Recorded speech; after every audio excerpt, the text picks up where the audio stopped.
अस्सलाम वालेकुम। कैसे हैं आप सब? उम्मीद करती हूँ सब खैरियत से होंगे। तो जी, आज का दिन है काफ़ी ठंडा ठंडा, कूल कूल। आज है थर्सडे और बारिश है अपने अरूज पे। माशाल्लाह सर्दी की पहली बारिश है ये, और काफ़ी टाइम से हो रही है हल्की हल्की, लेकिन ना वो मौसम बड़ा ठंडा सा बना हुआ है। तो ना मुझे तो बहुत ठंड लग रही थी। मैंने कहा अब स्वेटर भी निकाल लेने चाहिए, अब तो शर्म किसी बात की नहीं है। मौसम भी आ गया। पहले तो यही इंतज़ार था किसी और को पहने हुए देखूं तो फिर पहन लूं, लेकिन मैंने काफ़ी लोगों को देखे किसी ने स्वेटर जैकेट्स, ख़ास तौर पे मर्द हजरात जो बाहर काम करने जाते हैं अर्ली मॉर्निंग, और या जो लेट आते हैं, तो वो ज़्यादा वेयर कर रहे थे। अच्छा, ये मैंने ना प्याज काटा तो उसके अंदर हार्ट बना हुआ था। मैंने कहा चलो मैं इसको रिकॉर्ड कर लेती हूँ। मतलब बड़ा प्यारा लग रहा था मुझे, प्याज के अंदर हार्ट, प्रॉपर हार्ट बना हुआ था। तो यहाँ पे बच्चे बैठ के एंजॉय करें। इनको मैंने अंदर बंद किया हुआ था क्योंकि बाहर बारिश हो रही थी, तो इनका बस नहीं चल रहा था कि हम बाहर जाएं तो बारिश में नहाएं। अभी छोटे हैं, इनको पता तो है नहीं।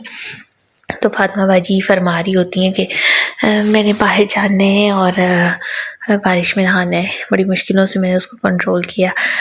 बाकी तो मैंने अपने काम शाम की वीडियो शूट नहीं की क्योंकि मुझे इतनी ठंड लग रही थी ना, तो मैंने बस ज़्यादा ख़ास काम नहीं किया। तो ना ये मैंने कहा चलो बर्तन धोने की शूट कर लेते हैं थोड़ी बहुत। आज मेरा मेन ये टारगेट था कि मैं अपनी कबर्ड्स ठीक कर लूँ, तो अल्हम्दुलिल्लाह वो मैंने कर ली और एक बड़ा बोझ ख़त्म हो गया। लेकिन अब ये है कि नेक्स्ट डे मेरा अब जो काम पेंडिंग है, मेरे कपड़े बहुत सारे धोने वाले हैं और मेरा स्पिनर ख़राब है। तो अब इरादा यही है कि कल पहले हम बुलाएं उसको, इलेक्ट्रीशियन को, और उसके बाद हम करें जी फिर कपड़े धोएं। अब कल पापा की कोई छुट्टी है, मैं यही वेट करती पापा की छुट्टी हो तो उन दिनों में मतलब बुलाऊं, क्योंकि वैसे अब दिन बहुत छोटे हैं, तो पापा आते ही 3 साढ़े 3 बजे हैं, चाय शे पीते तो शाम हो जाती है, तो शाम के टाइम फिर वो इलेक्ट्रीशियन नहीं आता। तो यही है कि कल दिन को इंशाल्लाह पापा को मैं बुलाऊंगी ना नाश्ते के बाद, तो कहूँगी कि अब मशीन को ठीक करवा लेते हैं ताकि ना ये हो के कपड़े धुल जाएँ। कपड़े काफ़ी सारे हैं, बेडशीट्स वगैरह भी हैं, और क्योंकि आज जो पानी आया ना, बारिश होती है ना, तो हमारा जो ये सेंटर में दरवाज़ा लगा हुआ है ना, वहाँ से पानी आता है। तो वो भी मैंने उधर भी कुछ बेडशीट्स और कवर्स वगैरह डालते कि कारपेट ना गीली हो, लेकिन खैर गीली हो गई थी फिर भी, क्योंकि बहुत ही ज़्यादा तूफ़ानी बारिश थी।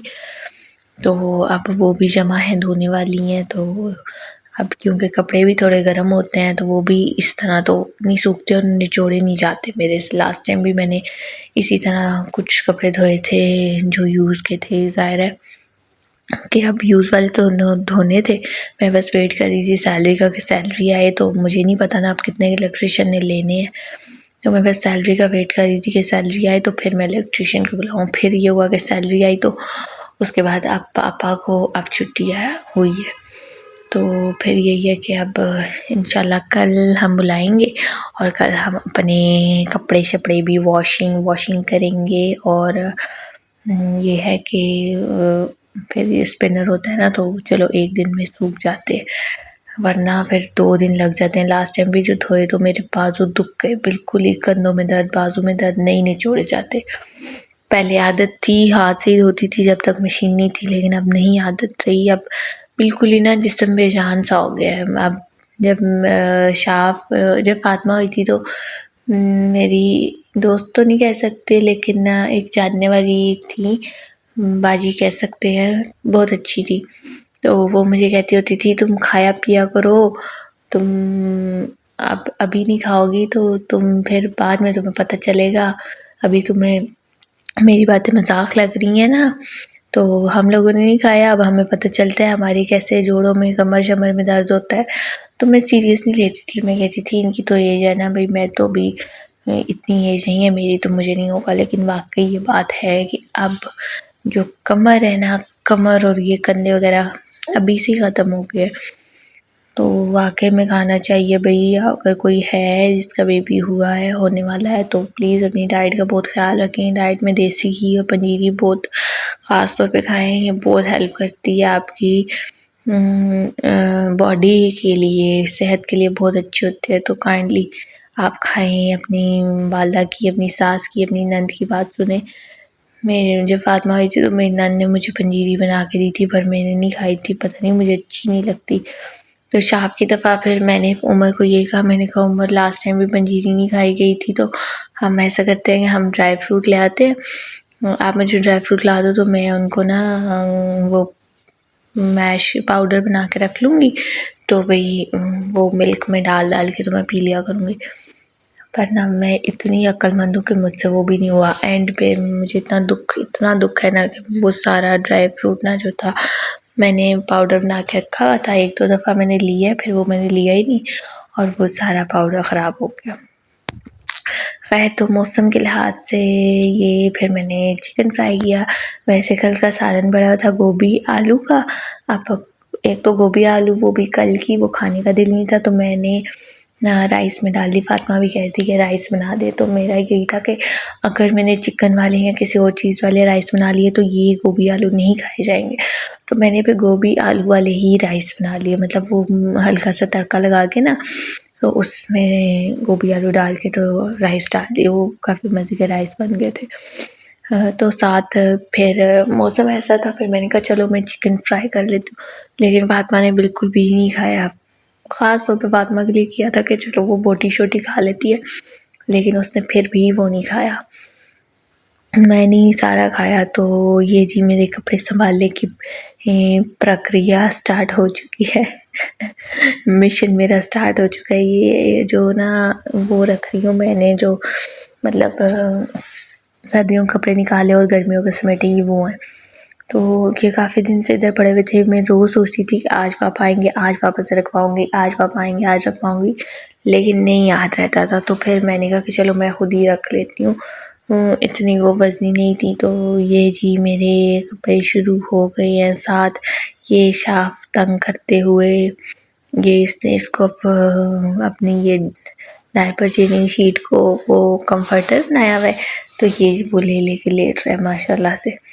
मेरे साथ बाजी बैठी नहीं है मेरे, अब ये मुझे कुछ सुना रही थी, हाथ छिलवा लिया था इन्होंने और इनको दर्द होती है। सर पे बैग पहना हुआ, चल्ली बनी हुई है बिल्कुल ही ना। फातिमा तो इतना माशाल्लाह दोनों बहन भाई खेलते हैं ना, शुक्र अल्हम्दुलिल्लाह के ना उस तरह से वो नहीं होता कि लड़ाई झगड़ा या इत्तेफाक। फातिमा बहुत अच्छा उसको साथ खिलाती है, और अगर वो ना भी खेले तो ख़ुद भी अकेले भी खेलती रहती है। शुक्र अल्लाह का कि ना इस तरह से वो नहीं है कि उसको कोई कंपनी चाहिए हो या ये वो। आजकल पता है हालात भी ऐसे हैं ना कि मेरा बिल्कुल भी दिल नहीं करता किसी के घर भेजने का। मतलब किसी पे भी बंदा ट्रस्ट नहीं कर सकता। एक तो बेटी के लिए तो बिल्कुल नहीं कर सकता, लेकिन जैसा कि आप लोग सुनते हैं न्यूज़, आजकल तो लड़के बच्चे छोटे बड़े कोई महफूज नहीं है।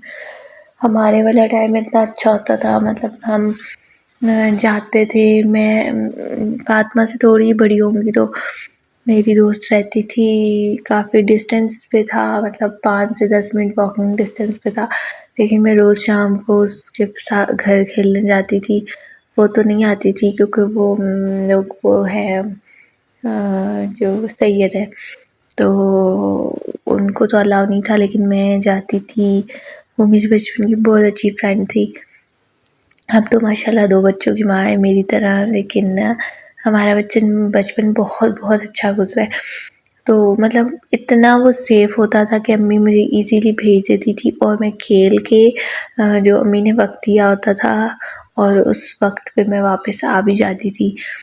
और अब तो बिल्कुल ही ना, मैं कहती हूँ कि मैं नीचे गेट तक भी फातिमा को अकेले नहीं भेजती।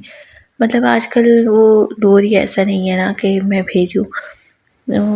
अक्सर नेबर्स वगैरह कह देते हैं कि भेज दिया करो, आ जाया करो, लेकिन ना पता नहीं दिल ही नहीं मानता मेरा, बिल्कुल दिल नहीं मानता कि मैं फातिमा को कहीं अकेले भेजूँ या किसी के साथ खेलने के लिए भेजूँ। हाँ, मेरे घर में जो भी आए मोस्ट वेलकम, खेले कूदे फातिमा के साथ। अब एक तो ये भी कंफर्ट ज़ोन ये भी है ना कि मेरे घर में कोई मर्द नहीं है, तो इजीली कोई भी भेज सकता है अपने बच्चों को। तो खैर आस पास तो फातिमा जितना कोई बच्चा है भी नहीं, और ये है कि मेरे घर में जैसे रिलेटिव्स के बच्चे आते हैं ना तो वो भी कंफर्टेबल रहते हैं, क्योंकि एक कमरा मैंने सेपरेट ही बच्चों के लिए रखा हुआ है, खुली कारपेट डाल के वहीं खेलो, वहीं जो मर्ज़ी करो, गन डालो। तो इस तरह भी ना मुझे आसानी हो जाती है। मैं मतलब कोई भी मेरे घर आता है ना तो वो यही कहते हैं कि हमारे बच्चे तंग नहीं करते हमें तुम्हारे घर आके। तो वो इसलिए तंग नहीं करते क्योंकि एक कमरा सेपरेट ही बच्चों का हो जाता है ना, तो वो उधर जो भी करना होता है ना उन्होंने कारनामे वो उधर ही कर लेते हैं, तो फिर इसलिए तंग नहीं करते। ये माशाल्लाह से फातिमा ने जाए नमाज को अपना बेबी बनाया हुआ है। नहीं चलो सी है ना, अपने टॉय छोड़ के, डॉल्स छोड़ के। डॉल तो खैर फातिमा के पास कोई नहीं है, फातिमा को किसी डॉल का शौक नहीं है, टेडी वगैरह ही है यहाँ। फातिमा को ज़्यादा ना कार्स का और बॉल्स का शौक था, तो इसकी बॉल्स बहुत ज़्यादा थी। अब आके कोई वो घूमी है, जब से उमर गया है ना तब से इनके टॉयज़ पे फुल स्टॉप लग गया। उमर बहुत टॉयज़ लेके आता था, बहुत ज़्यादा। फातिमा के लिए तो डेली बेसिस पे एक टॉय आता था। और शाफ जब हुआ तो उमर जब गया था तो शाफ बहुत छोटा था, उसकी टॉय वाली एज नहीं थी, तो उसके वो छनकने और पू वाले बहुत सारे थे, मतलब वो उमर ले लेके आता था। तो अब यही है कि जब से उमर गया ना तो टॉयज़ पे फुल स्टॉप लगा हुआ है, जो इनके पास थे वही हैं। महीने में एक दफ़ा कोई ले दूँ तो ले दूँ, वरना वो कोई बेहद वाले टॉयज़ नहीं लेके देती, क्योंकि वेस्ट ऑफ मनी है। ये लोग एक सेकंड भी नहीं लगाते, तोड़ के परां करते हैं। और चीज़ ये बच्चे माशाल्लाह से आजकल चीज़ इतनी महंगी है, दुकान पे जाएँ 100-150 की चीज़ ही आराम से सुकून से ले आते हैं, तो बाकी पीछे क्या रह जाता है। अब्बा जी होते हैं ना तो वो टेंशन उनकी होती है, ये घर चलाना बहुत मुश्किल है भाई, ये सर का अज़ाब है। मुझे बहुत शौक़ होता था कि मैं सारा खर्चा अपने हाथ में लूँ, लेकिन ये बहुत बड़ा अज़ाब है कसम से। बंदा दे के खुद उधर उमर तो टेंशन फ्री हो जाता था, लेकिन पूरा महीने की टेंशन मुझे होती है। अब मैं समझती हूँ कि जब उमर इधर होता था तो वो कितनी टेंशन से गुजारा करता होगा। मैं तो इजीली बस लिस्ट भेज देती थी उसकी वापसी पे कि भाई ये लेके आना है। तो अब रियलाइज़ होता है कि नहीं यार, ये बहुत मुश्किल काम है घर चलाना। तो खैर अल्लाह सबको हिम्मत सेहत दे अपने घर को सपोर्ट करने की, और जो जो लोग बाहर हैं अपने घरों से दूर अपने घरों के लिए मेहनत कर रहे हैं, अल्लाह उनको बहुत हिम्मत दे और उनकी फैमिलीज़ को भी हिम्मत दे, क्योंकि ये बहुत मुश्किल काम है अपने शोहर के बगैर रहना, और बच्चों का बाप के बगैर बड़े होना, ये बहुत ही मुश्किल काम है। समटाइम्स फातिमा बहुत ज़िद करती है, लेकिन चलो अल्लाह जल्दी जल्दी वो वक्त लाए कि हम सारे इकट्ठे हो जाएं, आमीन सुम आमीन। तो ये अलमारियाँ मेरी हो चुकी थी ठीक, ये भी थोड़ी बहुत सेट करने वाली थी, वो भी मैंने कर ली। यहाँ पे बच्चों को मैंने बलून्स दिए जो अलमारी में से मिले। तो ब्लॉग को करते हैं हम एंड। अपना बहुत सारा ख्याल रखें, दुआ में याद रखें, और स्पेशली फ़लस्तीन को दुआ में बहुत ज़्यादा याद रखें। And kindly like, subscribe and share. Thank you so much. Allah हाफिज़।